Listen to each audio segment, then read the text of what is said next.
president of Randolph College, and I'm here today to welcome you to our annual celebration of Dr. Martin Luther King Jr. Dr. King was one of the great Americans of the 20th century. As a civil rights leader, he fought for equal justice for all Americans. Today, we celebrate his legacy with a special talk by Professor Martha S. Jones from Johns Hopkins University. We thank Dr. Jones for joining us to help us in our celebration of the legacy of this great man. Martin Luther King, a reverend and civil rights pioneer, changed this nation's history by inspiring people to aspire for a better and more equal tomorrow. If it were not for strong-willed and brave-minded individuals 50 years ago like himself and countless others who we don't nationally commemorate, I myself as a Black female may not have been sitting here as your student body president today. MLK once stated that everybody can be great because anybody can serve. You don't have to have a college degree to serve. You don't have to make your subject and verb agree to serve. You only need a heart full of grace and a soul generated by love. I didn't choose this quote to encourage us students to drop out of school, but to show you how timeless his words are. Our lives are bigger than just ourselves, and when we tap into serving others in areas that we are passionate about, we begin to contribute to a better humanity. Some of you may not know yet how to serve, where to start, or what you're even passionate about. If that's you, I encourage you to start by being a better listener, especially with people who have differing views and backgrounds than your own. Seeking to understand others is what we need now more than ever, because you'll never know if your passion lies in someone else's story or struggle. I encourage you all to fully tap into the words of our speaker today, Dr. Martha S. Jones, and put the skill of being a better listener to practice. Until then, turning it over to my friend Avery. You all have a good day. Welcome, and thank you for tuning in to our Martin Luther King Jr. celebration video. My name is Avery Payne, and I am the 2020-2021 Black Student Alliance President. I'm very grateful to be here this evening after such a horrendous 2020. Last year, I spoke of my family and my biraciality and how that influenced my passion for this work. But in this year, with the countless murders of Black people, including Breonna Taylor, George Floyd, Ahmaud Arbery, Elijah McClain, and countless others, this moment, this evening, is more important than it has been before.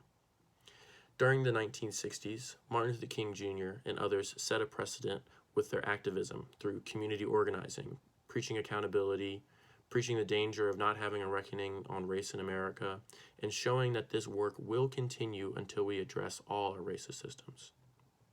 MLK knew that racism wouldn't just disappear after obtaining voting rights, but that our country has structures founded on racism that need to be addressed. The greatest part about MLK was his legacy, which is why we honor him today. It would be a disservice to his legacy to only focus on the many things he accomplished in his life. So instead, I focus on the accomplishments of his legacy after his death.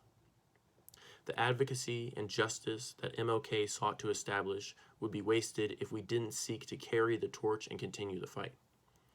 The many murders and abuse of Black bodies in 2020 alone is just another reminder that a reckoning on race in America is 400 plus years overdue. Martin Luther King Jr. was a figurehead during the Civil Rights Movement, and his legacy continues to inspire us. But in our time, without a person leading the charge in just example and righteous advocacy, we must look to MLK and others like Ida B. Wells, Mamie Till, and Angela Davis for inspiration. We must be leaders and activists in our own right and push for not just equality, but justice, accountability, education, inclusion, and equity. We must take part and pitch in by standing with our fellow Americans. To do this, each of us must take part in educating out ignorance, advocating for just legislation, and challenging our own racist conditioning. Before I go, I would like to share a poem with you that I wrote entitled Traumatized. Living in constant negotiation with a society pitted against me, having to navigate our normative systems built without true empathy.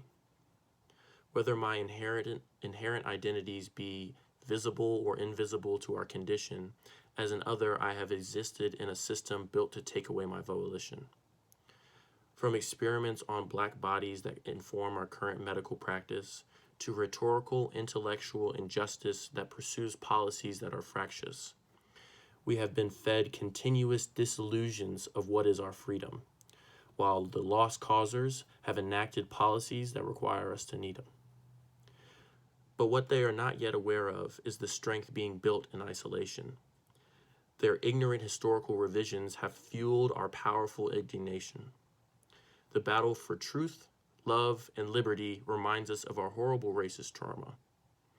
But we continue to fight anyway, knowing the thought of justice is only at its comma. Thank you. I am pleased and honored to introduce our speaker for this year's Dr. Martin Luther King Jr. celebration at Randolph College. Dr. Martha S. Jones is the Society of Black Alumni Presidential Professor and Professor of History at the Johns Hopkins University. She is both a legal and a cultural historian whose work focuses on how Black Americans have shaped the history of American democracy. She is the author of 3 books, and her most recent book, Vanguard, How Black Women Broke Barriers, Won the Vote, and Insisted on Equality for All, has been cited by Time magazine as one of the 100 must-read books of 2020. The New York Times described Vanguard as an elegant and expansive history of Black women who sought to build political power where they could. I recently finished reading Vanguard, and I must say that for me it was really a book of stories. Stories of Black women who did amazing things, and particularly stories of a number of women whose efforts and successes have not been told previously. I first met Dr. Jones several years ago when she served as the Founders Day speaker at my former institution, Bennett College in Greensboro, North Carolina. Dr. Jones has a very special connection to Bennett, as her grandfather, David Dallas Jones, served as president of the college for nearly 3 decades. Dr. Jones and I have followed one another on social media, and I am so happy that she welcomed the opportunity to be our guest speaker at this event. Dr. Jones received her JD from the CUNY School of Law and her PhD in history from Columbia University. Before coming to Johns Hopkins, she spent 16 years as a presidential biennial professor at the University of Michigan, where she taught history, law, and African American studies. She currently serves as president of the Berkshire Conference of Women Historians, as well as on the executive board of the Organization of American Historians. While I wish we could all be together on campus for this very special event, I am certain that Dr. Jones' words will resonate with us. And on behalf of President Bateman and the entire campus community, I thank her for sharing with us today. Thank you to everyone at Randolph College for including me in your marking of this year's Martin Luther King Jr. national holiday. We are living in a time of national reckoning, a reckoning with the role that racism has played in shaping the nation. One facet of that reckoning has been a renewed confrontation with the past. It's been a time for exposing myths and untruths and replacing them with useful histories that can take us to renewed futures. Today I want to ask, what is the history that we can and that we should tell of this most recent tumultuous election cycle?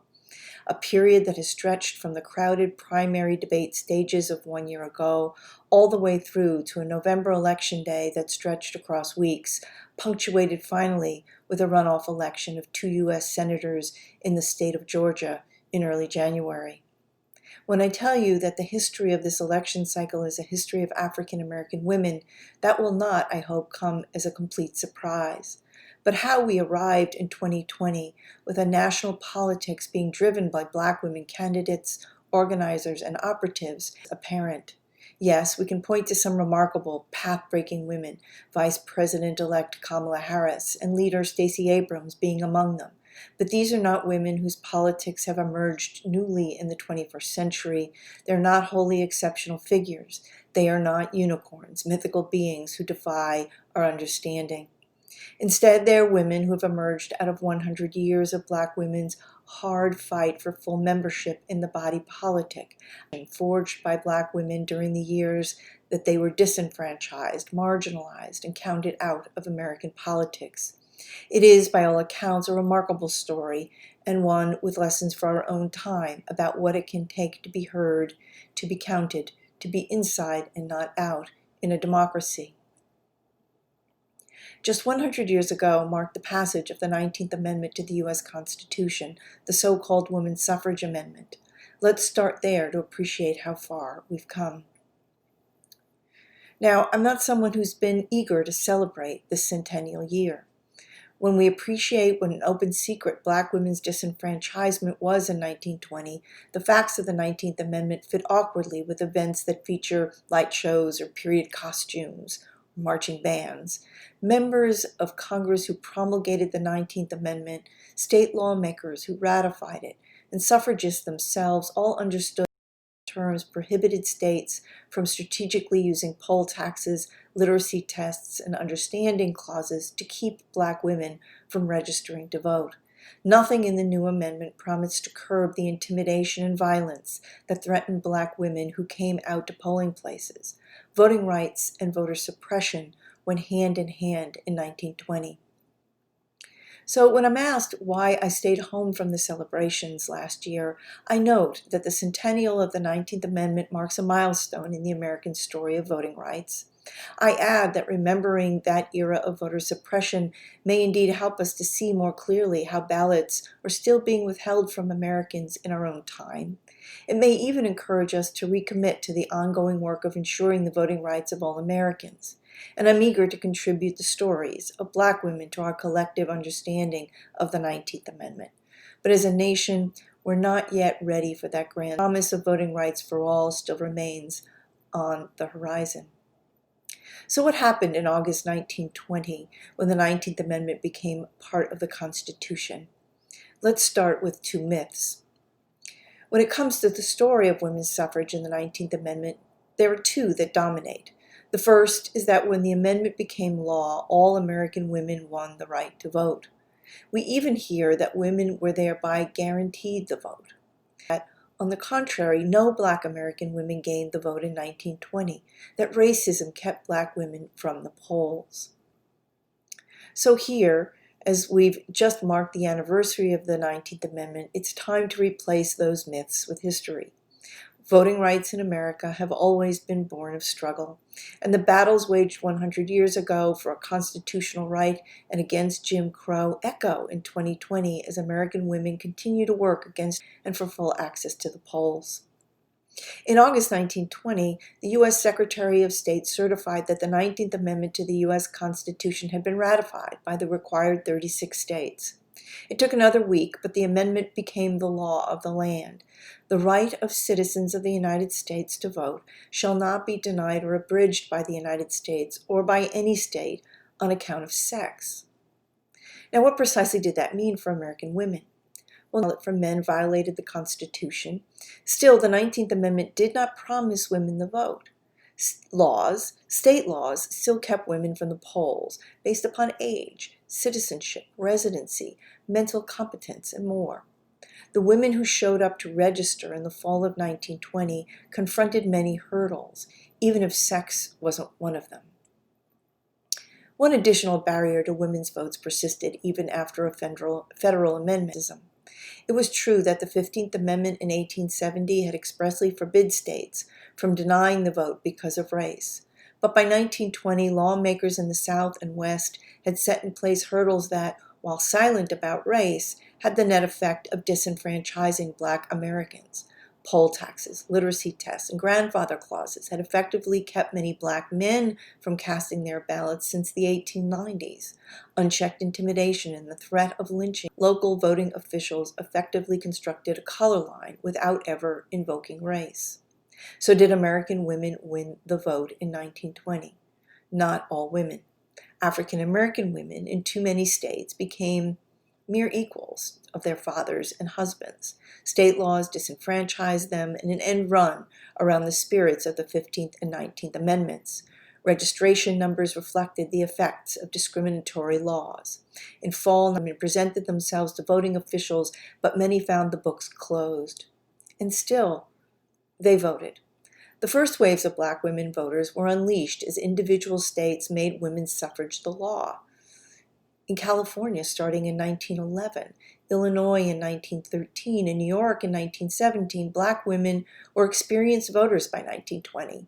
Even more managed to register and cast their ballots in the fall of 1920 in the way meant. One example comes from St. Louis, Missouri, where Black women organized a suffrage school at the city's Phyllis Wheatley YWCA. There, Black women prepared for their chance to vote, teaching one another how to pay poll taxes and pass literacy tests, even when administered by begrudging officials. They turned out, and papers reported that nearly every woman in the city registered in that season.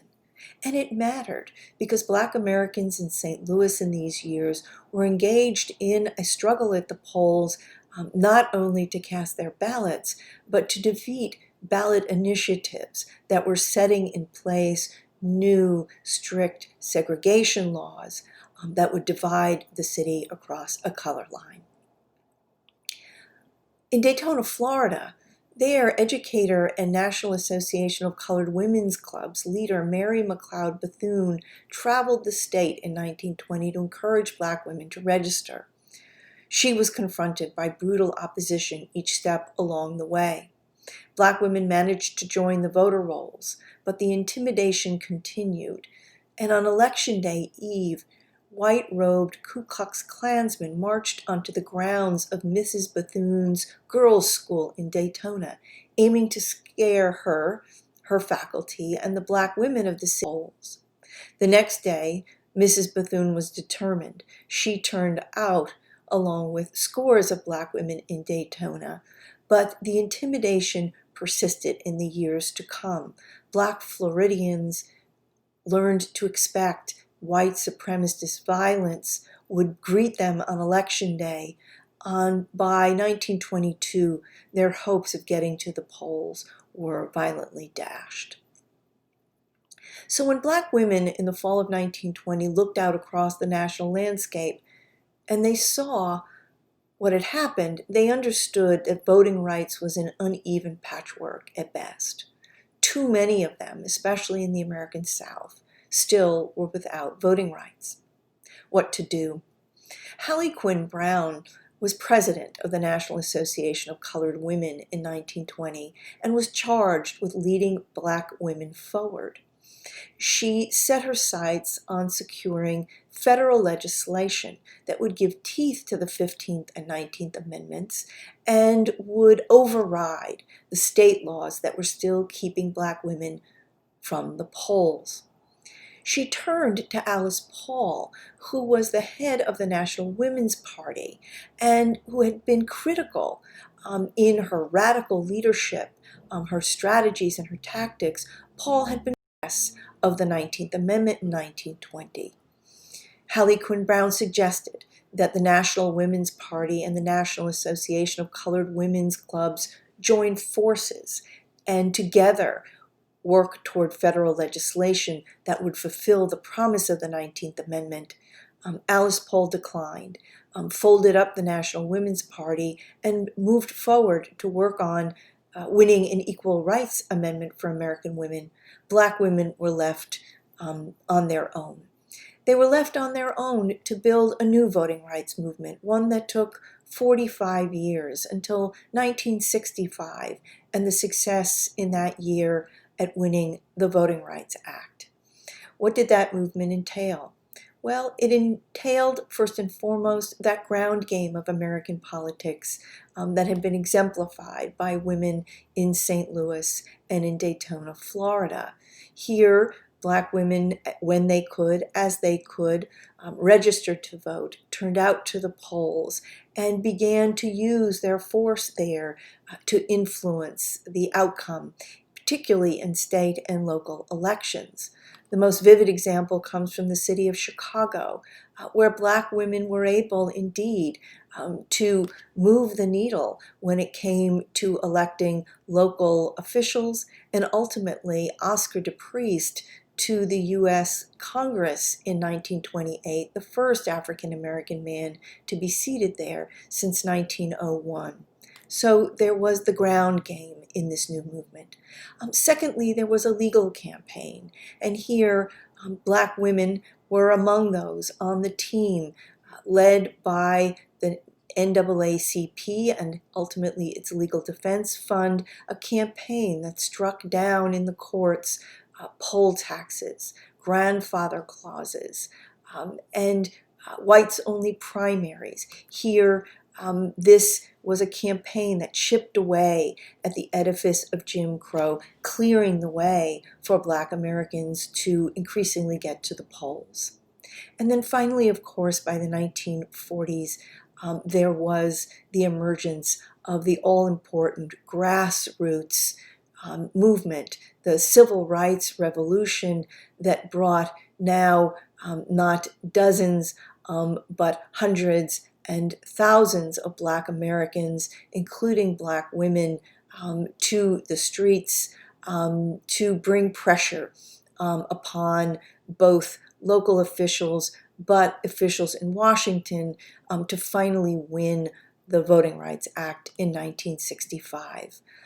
All along the way here, African American women are continuing the work of voting rights, now partnering with African American men looking to shift the balance of power in the body politic. In August of 2020, Vice President-elect Kamala Harris took to the podium. Then, of course, she was candidate Harris and Senator Harris, but Kamala Harris took the podium at the Democratic National Convention. And it was a remarkable moment. She was going to be the next African-American woman to run for the vice presidency, we now know successfully. And while there was a lot to say on that occasion, a great deal that was historic, Kamala Harris was determined to pay express tribute to the women on whose shoulders she stood. And she invoked this early history as a way to help us understand how she had arrived in the summer of 2020 to be Joe Biden's running mate to vie for the vice presidency of the United States. She first invoked her own mother, who was an immigrant from India, a researcher, and someone who instilled in her daughters, Kamala and Maya, a deep commitment to their own excellence and to their own projects of making a difference in the world. Senator Harris then went on to invoke 6 women out of this early history of African American politics. I'll name them briefly, but I won't tell you everything about them today, in part because I think what Senator Harris intended in part was that we all begin to do a new kind of homework in the history of American politics, that we begin to teach ourselves about the women who came before her, the women on whose shoulders she stands, the explanation, the historical tradition out of which her own political career has emerged. So who were the 6? Mary Church Terrell, the first president of the National Association of Colored Women. Ida B. Wells, the journalist and great anti-lynching champion of the early 20th century. Mary McLeod Bethune, who I've already mentioned to you, the educator and later founder of President Franklin Roosevelt's Black Cabinet in the years after the Depression. There was Diane Nash, one of the great architects of the modern civil rights movement, behind the scenes at the student sit-ins in Nashville, Tennessee, behind the scenes of the Freedom Rides, and faithfully one of the architects of the Selma campaign that forces Lyndon Johnson in Congress to put forward and pass a Voting Rights Act. There was Fannie Lou Hamer, the great Mississippi organizer out of the Student Nonviolent Coordinating Committee, and that figure who goes to the 1964 Democratic National Convention to insist not only that Black Mississippians be seated as representatives of the state of Mississippi, but Hamer speaks to a national audience in front of the television cameras, bringing the Black struggle for voting rights into the homes of millions of Americans. And finally, Kamala Harris invoked Constance Baker Motley, a lawyer and a member of that NAACP team that was waging the legal challenge in the years leading up to the Voting Rights Act. Constance Baker Motley would go on herself to be an elected official and then complete her professional life as a federal judge, now charged with protecting voting rights for Americans from that seat.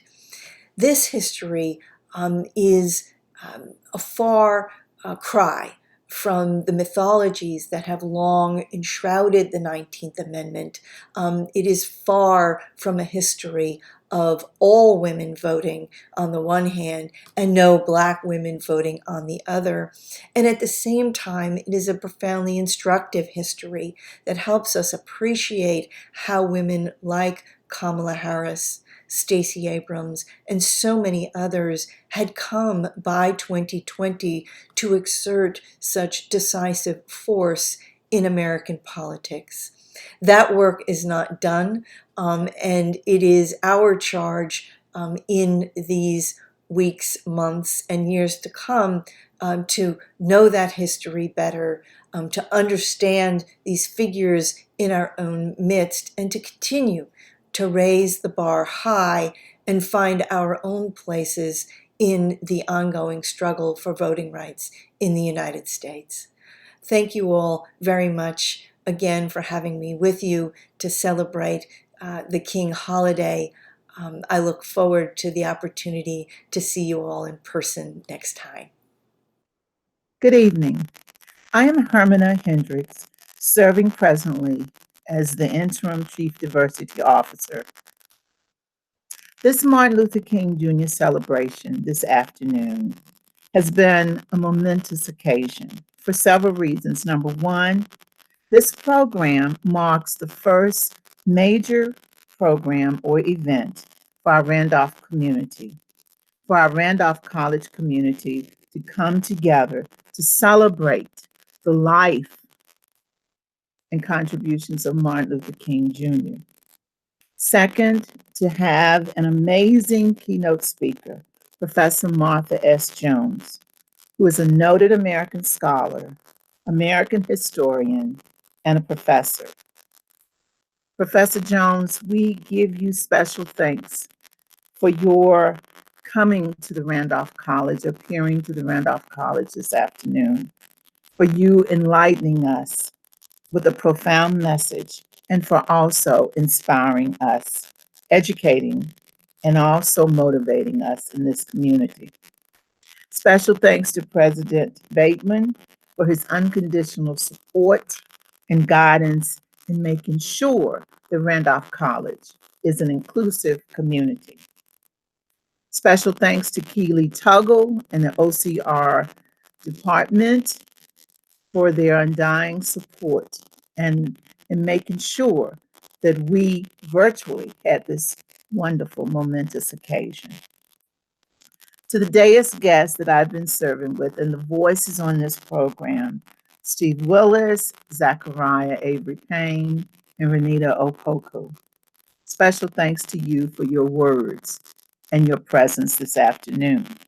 And a most special thanks to you, our Randolph College community, and the extended community who have come together this afternoon to celebrate with us, to hear the voice and presence and message and wise words of Professor Jones. In closing, I'd like for you to repeat after me, wherever you are virtually. I sought my soul, but my soul I could not see. I sought my God, but my God eluded me. I sought my brother, and there I found all three. May you go in love, joy, and peace. Stay healthy and be safe. Thank you.